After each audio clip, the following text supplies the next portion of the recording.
Graça e paz, meus irmãos, que Deus esteja abençoando as nossas vidas, de tal forma que sejamos edificados pela palavra do Senhor. Nós gostaríamos de estar dizendo nesse dia, que é o Dia Mundial de Ação de Graças, era um dia que deveríamos reservar todo dia, começar com uma adoração a Deus, quem sabe às vezes um jejum diante de Deus para consagrarmos as nossas vidas, para agradecermos tudo o que Deus tem feito a cada um de nós. O texto que eu escolhi é apenas um versículo do Salmo 106, que diz: rendei graças ao Senhor porque Ele é bom, porque a sua misericórdia dura para sempre. Meus irmãos, esse salmo, ele fala a respeito da graça de Deus e a ingratidão do ser humano. A gente pode notar que aqui ele relata a ingratidão do povo de Israel, mas o povo de Israel representa o Israel de Deus hoje espalhado pela face da terra. O homem hoje está tão ocupado com as coisas do dia a dia, preocupado com o material e com o social também, que não sobra mais tempo para agradecer a Deus, para render graças ao Senhor. A gente pode ver isto no número de pessoas que tem assistido esses áudios, esses vídeos que a gente tem gravado. Um tempo atrás, várias pessoas elogiavam, e a gente vê que o elogio, quando falta, é porque talvez as pessoas não estão mais dando a mínima para aquilo que a gente faz esforço para que nós possamos crescer espiritualmente.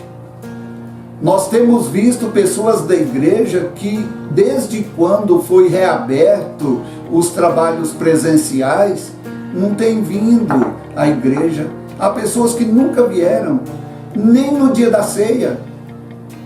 Então, meus irmãos, nós estamos tão preocupados com as coisas, com o social, que nós estamos esquecendo de agradecer a Deus pelas bênçãos que Deus tem derramado sobre as nossas vidas. Eu queria fazer um relato aqui de todo o Salmo, citando apenas alguns versículos. Por exemplo, o povo de Israel chegou a um ponto que eles falaram: gente, a culpa não é de Deus em nos abençoar, a culpa é nossa. A gente vê esse relato no versículo 6, no versículo 7, quando ele diz assim: pecamos como nossos pais, cometemos iniquidade, procedemos mal. E ele falando, pecamos como nossos pais, ele diz no versículo 7, nossos pais no Egito não atentaram às tuas palavras, não se lembraram da multidão das tuas maravilhas. Meus irmãos, não se lembraram das maravilhas, é da multidão das suas maravilhas. E diz o restante do versículo 7, e foram rebeldes junto ao mar, o mar vermelho.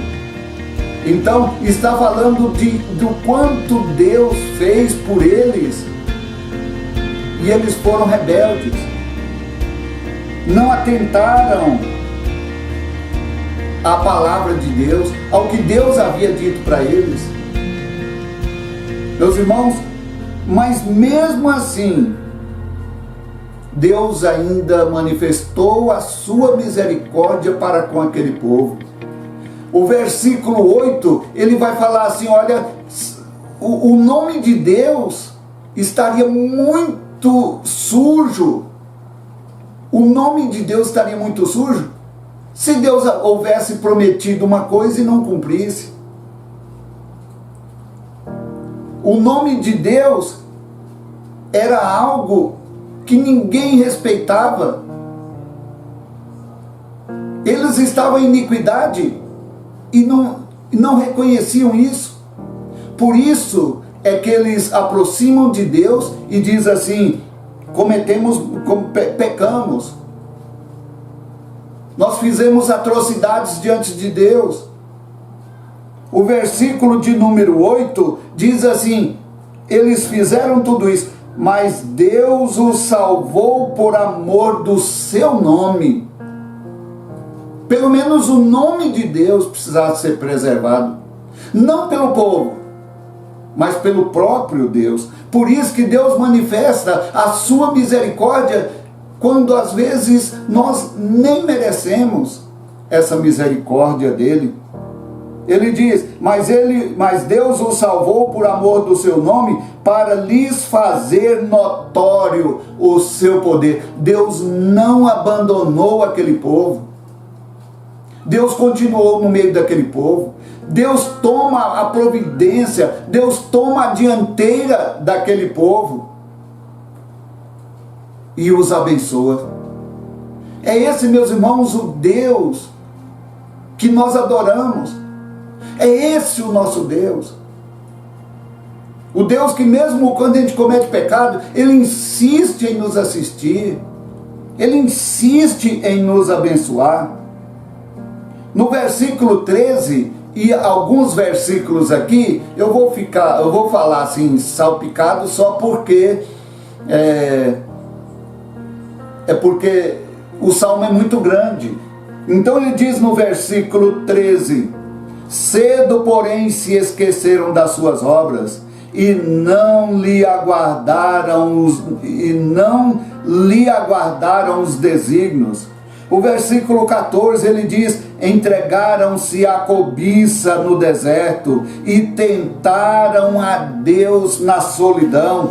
O versículo 19 ele vai dizer: em Horebe fizeram um bezerro e adoraram o ídolo fundido. O versículo 20 ele vai dizer: e assim trocaram a glória de Deus pelo simulacro de um novilho que come erva.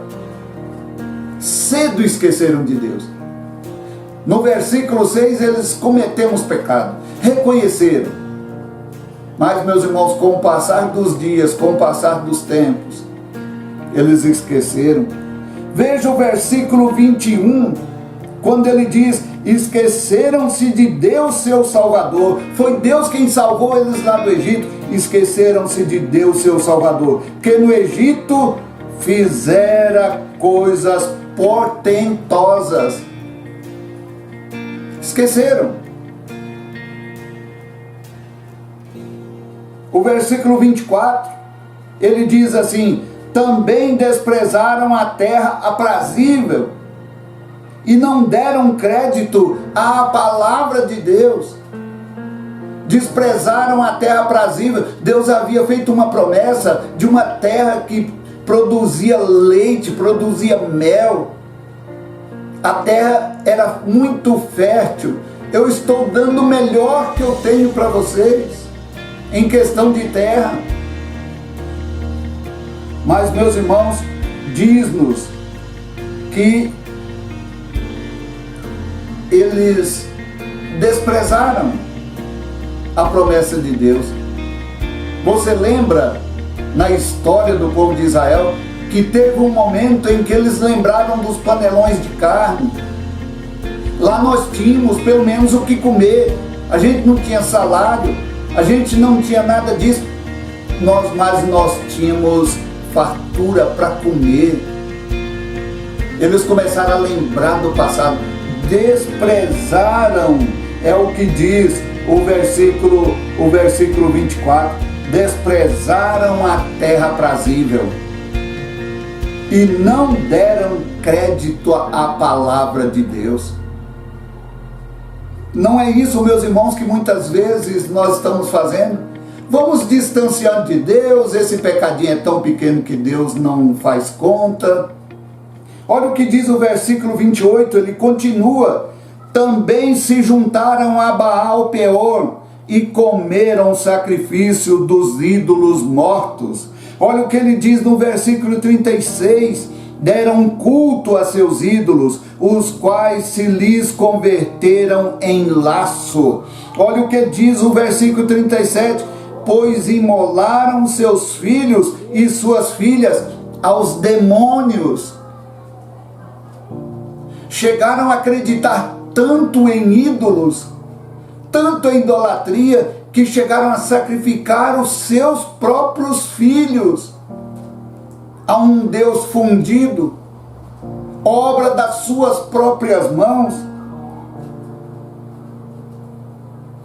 O versículo 39, nós poderíamos ver uma conclusão, dizendo assim: assim se contaminaram com as suas obras e se prostituíram nos seus feitos.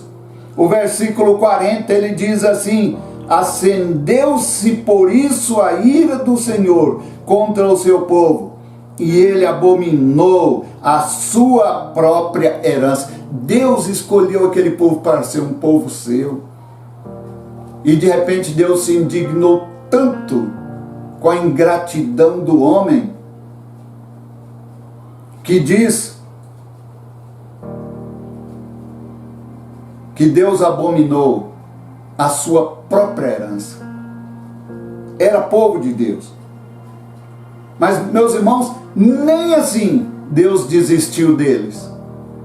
Olha que conclusão maravilhosa, que conclusão abençoadora, quando muitas vezes nós somos ingratos, nós não temos tempo para louvar a Deus, nós não temos prazer em render graças ao Senhor pelos grandes feitos, pelos maravilhosos feitos do Senhor para conosco. Olha o que ele fala aqui, meus irmãos, no versículo 44. Mesmo com esse povo cometendo toda essa torpeza, diz o versículo 44, Deus olhou para eles quando estavam angustiados. Por quê? Porque Deus não tem prazer em que as pessoas vivam no mal, vivam na prática do pecado. Então, Deus não tem nenhum prazer e Ele não tem nenhum compromisso com aquele que está no pecado. Ele tem compromisso de abençoar aqueles que estão com Ele, que estão juntos dele. Por isso o versículo 44 diz que Deus olhou quando eles estavam angustiados. Eles caíram em angústia e Deus volta a dar atenção para aquele povo, volta a dar uma nova chance para aquele povo, e diz que lhes ouviu o clamor. Olha o que diz o 45, lembrou-se a favor deles de sua aliança. O povo havia quebrado a aliança, mas Deus não quebrou. Deus lembrou da aliança que havia feito com aquele povo. Olha o que diz o restante do versículo 45. Lembrou-se a favor deles de sua herança e se compadeceu, segundo a multidão de suas misericórdias. Nós temos um Deus maravilhoso. Nós temos um Deus, meus irmãos, que tem feito tantas coisas por mim, por você. E nem ao menos nós voltamos para lembrar o Dia Mundial de Ação de Graças.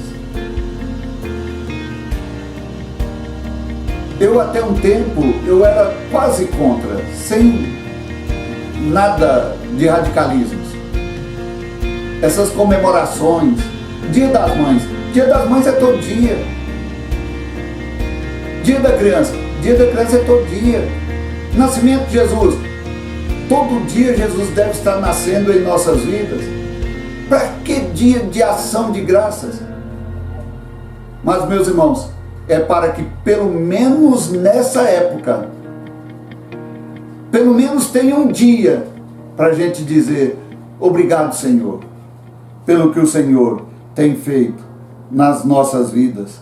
Por isso que ele diz assim, o 45, lembrou-se a favor deles de sua aliança e se compadeceu, segundo a multidão de suas misericórdias. Olha o versículo 48 e último. Bendito seja o Senhor, Deus de Israel, de eternidade a eternidade. E todo o povo diga amém, aleluia. A palavra aleluia significa louvai a Deus, louvai ao Senhor Deus. Ele começa dizendo isso e encerra o salmo dizendo isso. Lembre-se de apegar mais a Deus. Lembre-se de que nós não somos nada sem a presença de Deus. Esse salmo mostra a fraqueza humana, mas, meus irmãos, mostra que nós temos um refúgio. Mas esse salmo também mostra que nós temos o compromisso de louvar a Deus, de adorar a Deus. Leva o homem a adorar a Deus, e não a si mesmo, e não as coisas que possui. Que Deus esteja abençoando a sua vida. Que nesse dia seja um dia maravilhoso para mim. Eu possa lembrar desde manhã, obrigado, Senhor, pelo que o Senhor tem feito. E todos os dias das nossas vidas, colocarmos a nossa vida diante de Deus, em adoração, em louvor, em honra e em glória a esse Deus maravilhoso, que mesmo não mereçamos, Deus insiste comigo, Deus insiste com você. Que Deus nos abençoe, que Deus esteja presente conosco. Amém.